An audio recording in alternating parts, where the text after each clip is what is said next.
So I want to ask a question. I mean, who likes pizza here? Favorite pizzas in the room? Pepperoni. Who else? Mexicana. Okay, you like some mince there on your pizza. Who else? Margarita with garlic. That is so specific, guys. Just not just margarita with garlic. Okay. Anyone else? Who wants to mention seafood pizza? Wow. Okay. I can't remember when I last had that, but yeah, that's good. One last one. Let's go for one last one. Regina with extra avo. Right. I like that. Okay, so I don't necessarily have a favorite pizza because it's not on my, I mean, I'm originally from India, so Indians and pizza, not really best friends. But I was hoping I would hear someone say bacon supreme, and it's one of the few pizzas I know that has the word supreme in it. But why do you call a pizza supreme? Right? I mean, it's that word supreme literally means you rank the highest, right? You rank far above anything and everything else. There's a movie that recently came out called Marty Supreme, right? It's been nominated for 9 Oscars. In fact, the Oscars are happening tonight if you follow them. But Marty Supreme is basically about this guy who out of nowhere, he lives in New York, and he rises to become a truly supreme table tennis player, right? And so, but he's not a really nice guy. He's kind of arrogant and all of those things, So they titled the movie Marty Supreme because Marty ended up being the supreme table tennis player of the time, right? So when you think about the word supreme, you think, sure, highest, best, first. What about the Supreme Court? Yeah, when you think about the Supreme Court, you think about it as the highest authority in the land. Right? Whatever decision they make goes. In today's text, as we carry on in our journey through Colossians, because we've been journeying through Colossians 1:15 to 22 or so, we will see that the word supreme is mentioned in relationship to Christ. But how is that different from, say, the Supreme Court or Bacon Supreme or even Marty Supreme? I mean, let's have a look.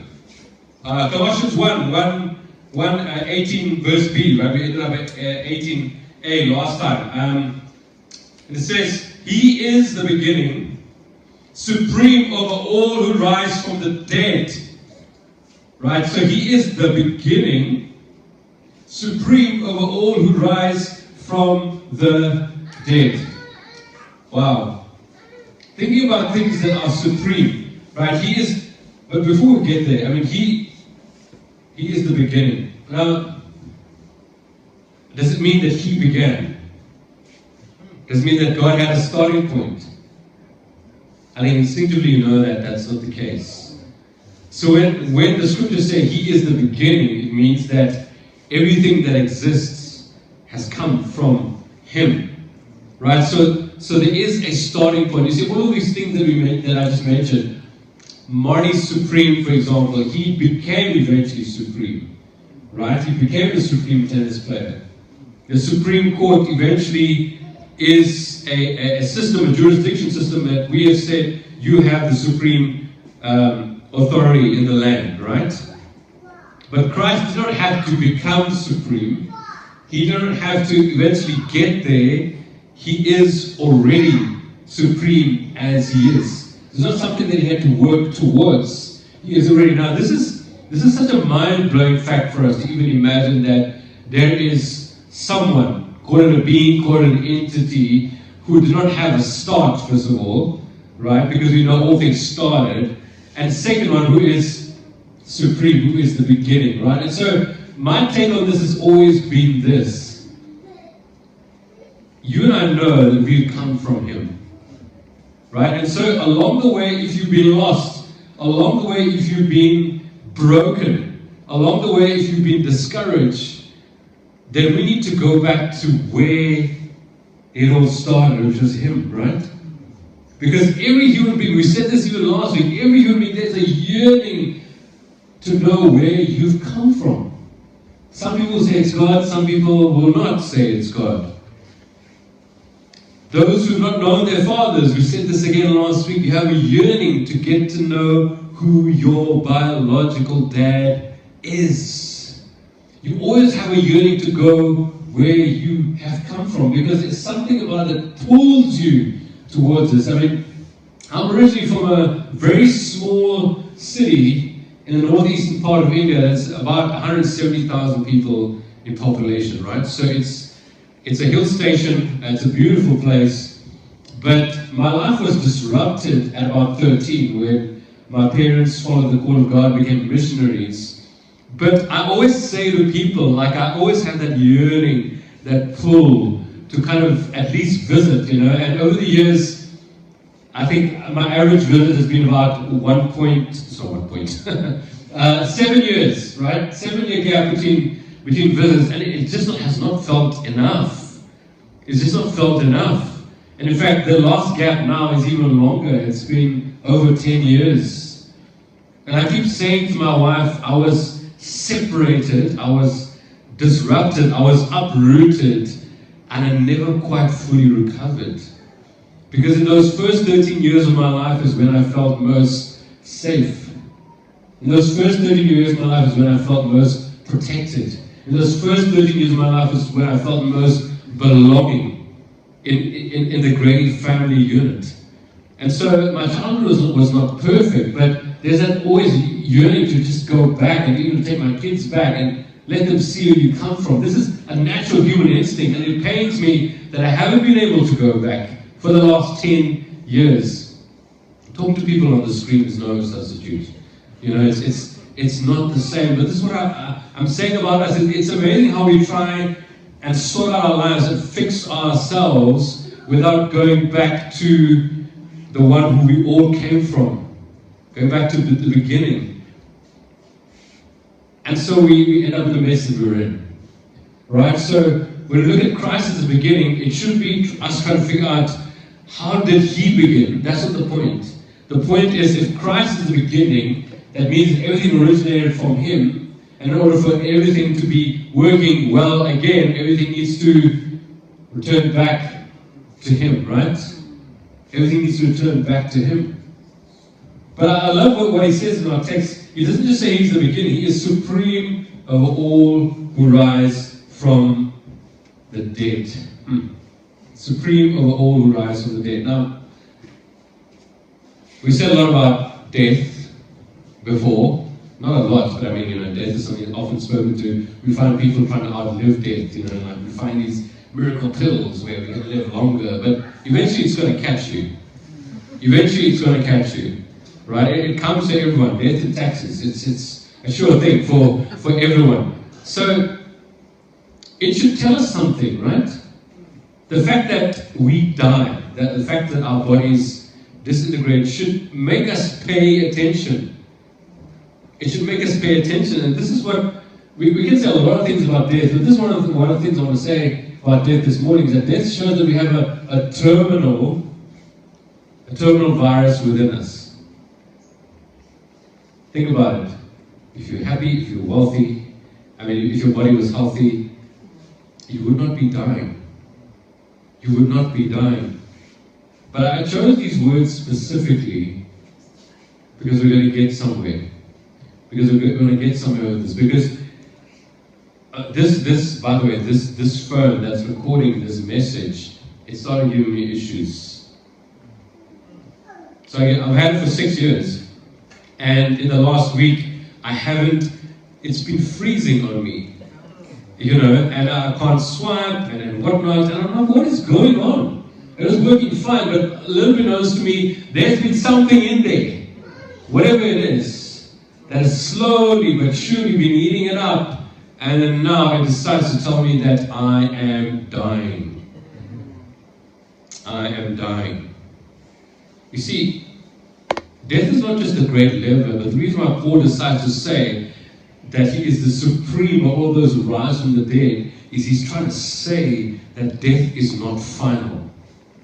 He's trying to say that the finality of death, the sting of death, should no longer apply to those who recognize how supreme Christ is. Right? And so what it should do is it should give us hope. It should give us hope that somehow there is an answer because you have someone bigger than even death.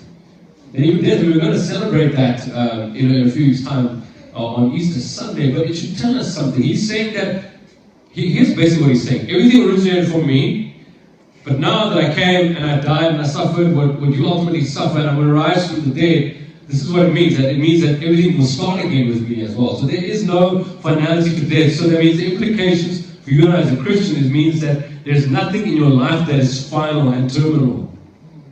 Can I say it again? That's what death is telling us. When you look at the grave sites, you go, oh, that's going to be my fate one day. I'm going to be under those tombstones. But Christ changed the narrative, friends.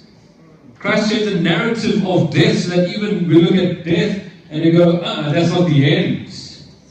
That's not the end. He transformed when we look at death as well. And that's why he says he is supreme over all of those who rise from the dead because he started it first. And then we carry on with the next section of verse 18. So, because of this, right, so he is first in everything. Sure. So he is first in everything. I want to look at that word. What do you think that is? I think a lot of us are used to hierarchical lists. When you say someone is first in something, you put them as number one, right? And everything else is number 2, 3, and 4.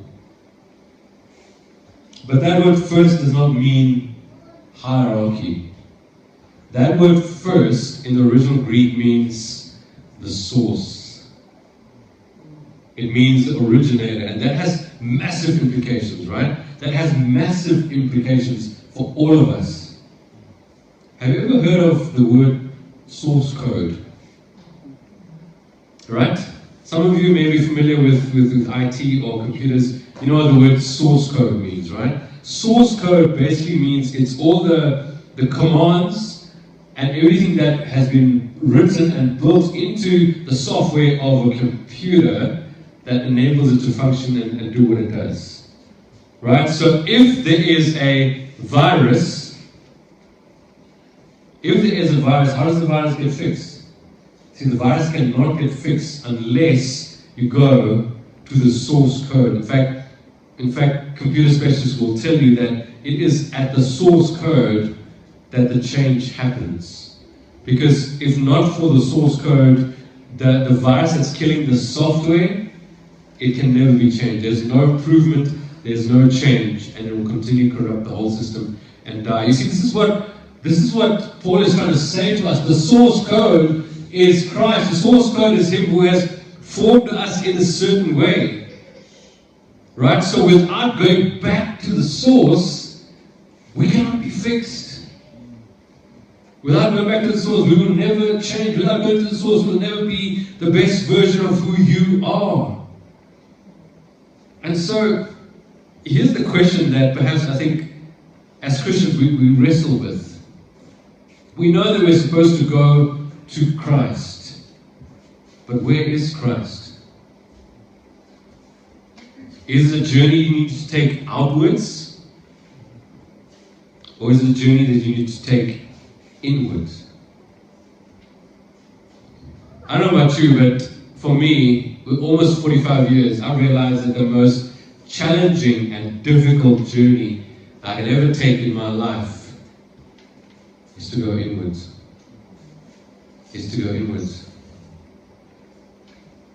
Because where does He live, friends? If you've accepted Him as your Lord and Savior, if you've surrendered your lives to Him, who lives within you? You know who lives in you. Christ, Jesus lives within you. The Holy Spirit, or the Spirit of Christ, like the Scriptures say. Right? So He is there. But is our change automatic? No. It's never automatic. It's never automatic. And He's telling us as a good shepherd, come and journey with me. I've mentioned this before, but for the first 25 to 30 years of my Christian walk, it was a lie, friends. And I'm not putting churches down, I'm not putting Christians down, I'm saying it was a lie. You know why?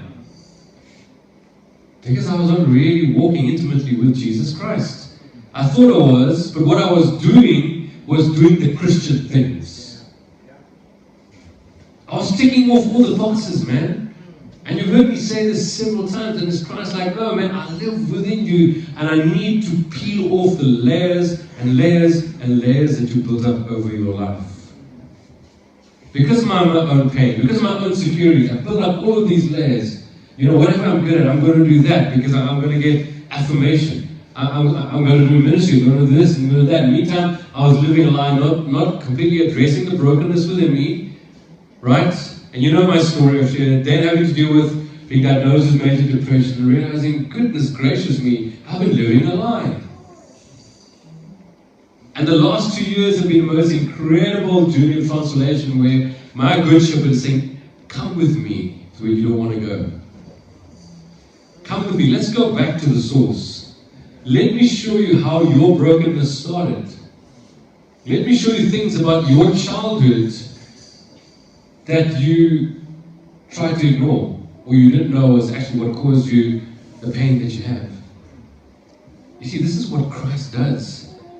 And we are bent to almost ignore the most important thing about us. This is our own. The Bible uses the word sanctification, but that's what it is, right? Use whatever word you want, transformation, sanctification, whatever the case is, but it's our Christ wanting to take us on that journey. And it's a hard journey, friends. It's a painful journey. So many of you know that. But He never leaves us on that journey. He's that kind of a shepherd. You see, when you are overawed by the grandeur of Christ, you begin to understand that He loves you more than just staying where He is, right? That's why even Philippians says He humbles Himself and He came down. So that's a question that faces all of us as Christians. Is how true, how genuine, how real is our relationship to Christ? Is it masked? Is it masked by the things that we have clung onto? Man, you know, there is one of the most haunting things that Jesus says for me is in Matthew 7, where we have one of those so-called prophets and ministry people coming to Him. You know, I did this, I did that for you, and this, that, and Jesus says, away from me, I do not know you. Right? So He's saying, man, like, there was no connection, there was no deep intimacy, and therefore, it's almost like saying, here I am, I tick off all the boxes, and Christ goes, I never knew you. When I knocked on the door of your heart, like He did at the church in Revelation 3:20, He's saying, open the door, I want to come in. I want to hang out, I want to fellowship, I want to connect with you. And so, what this gives me comfort is that it tells me that everyone's stories matter because we come from Him, and His desire is for those who already know Him to start reflecting Him, because that's when we are the most joyful, that's when we are the most happy, that's when we are the most at peace, right? That's when we can be arrested for being a Christian and at midnight sing praises to God, and that's what Paul testifies about, right? And so this Christ, man, He's always waiting for you. That's one of the reasons why He tells the parable of the prodigal son. He's like the dad. He's trying to tell everyone that no matter what you have done, like, I'm waiting for you. I'm waiting for you to come back. So that return to where Christ is really at, deep within you, is a journey that we all need to go on. And I can testify to you today, friends, and I keep saying this not every week, but I say this often, friends.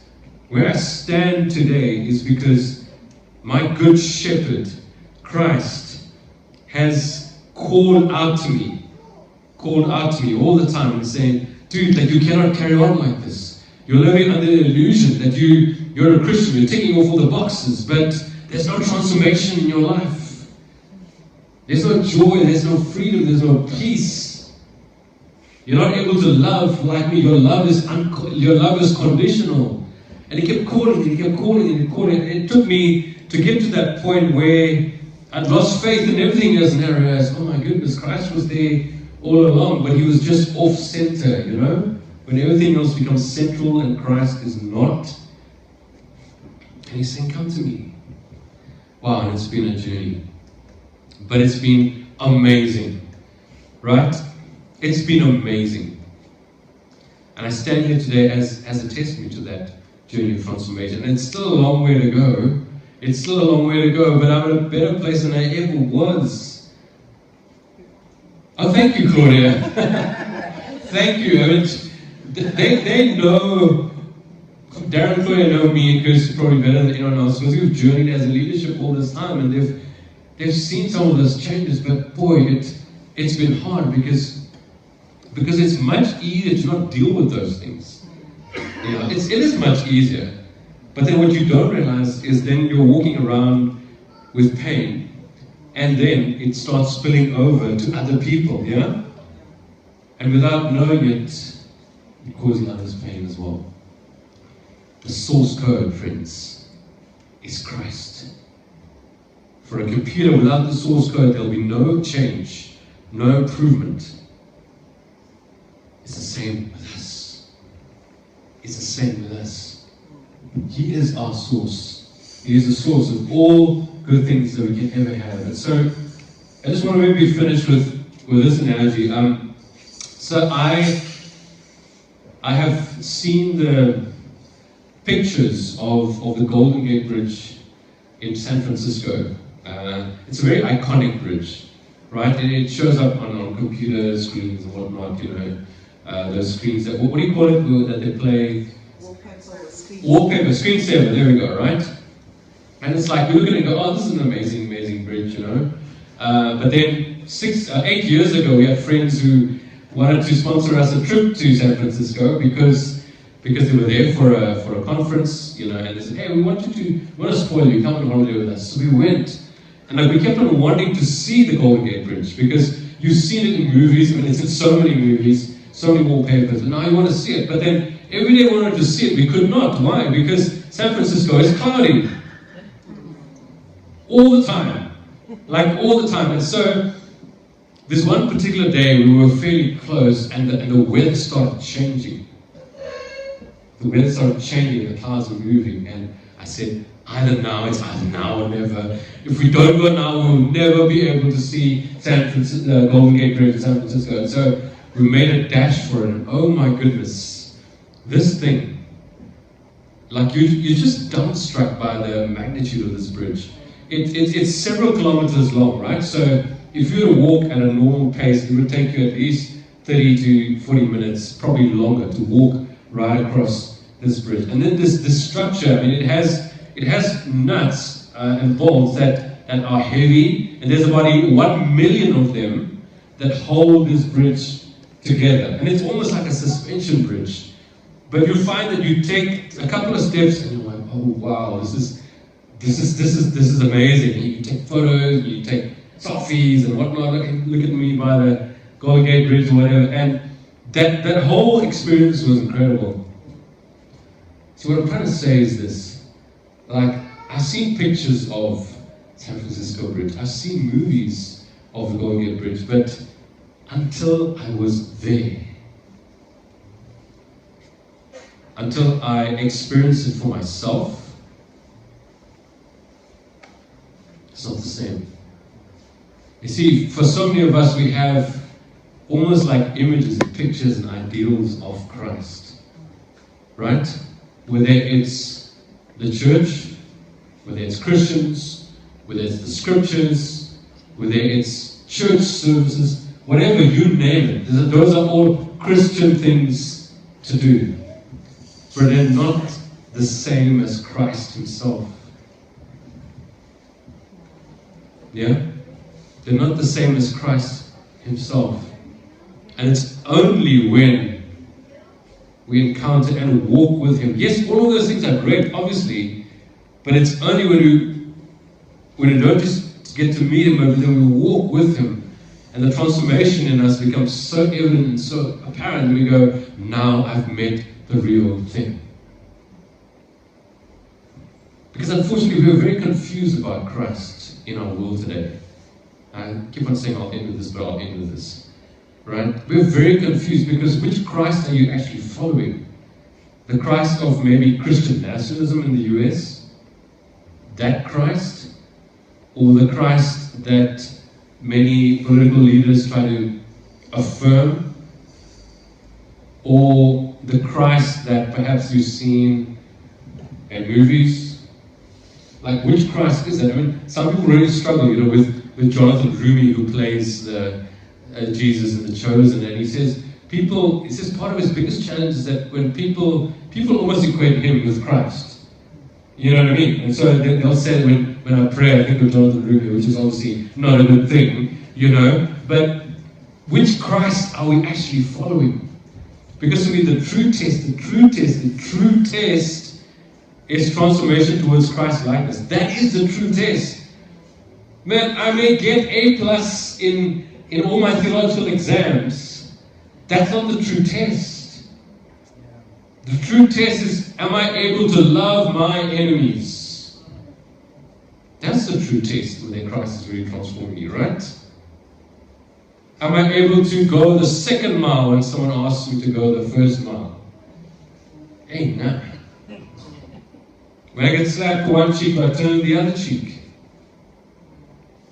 Is love, joy, patience, kindness, goodness, faithfulness, gentleness, self-control, all the fruit of the Spirit. That's the true test. That is the true test. I mean, continuously God keeps saying it comes under this, to love God, to love your neighbors, to love yourself. That is the true test.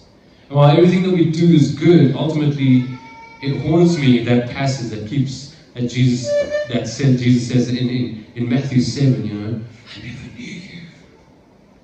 I never knew you. This is how big Christ is. And the unseen Christ became the seen Jesus and walked with us so that you and I would forever be changed. Forever be changed. Forever be changed. You see, so as you're being overawed by the majesty of Christ, may you never lose the fact that His love for you runs so deep that He does not want you to remain the same your whole life. He does not. Because what was lost in the Garden of Eden is the image of God within us, and His desire is for that to be reflected again. By the way, that's our enemy, the evil one. That's what he hates the most, right? He hates the image of God in us the most. That's why I almost feel like saying he actually doesn't care how many people are in church as long as you stay the same. Can I just say that again? He doesn't care how many people are in church or how often you go to church as long as you stay the same. But I think God loves us and us to not want us to remain the same. Right? I mean, when I look at my kids, they're so young still, and heaven forbid that Judah, as he is now at 4.5, is the same guy when he's 20. Like, a parent does not want that for their child, right?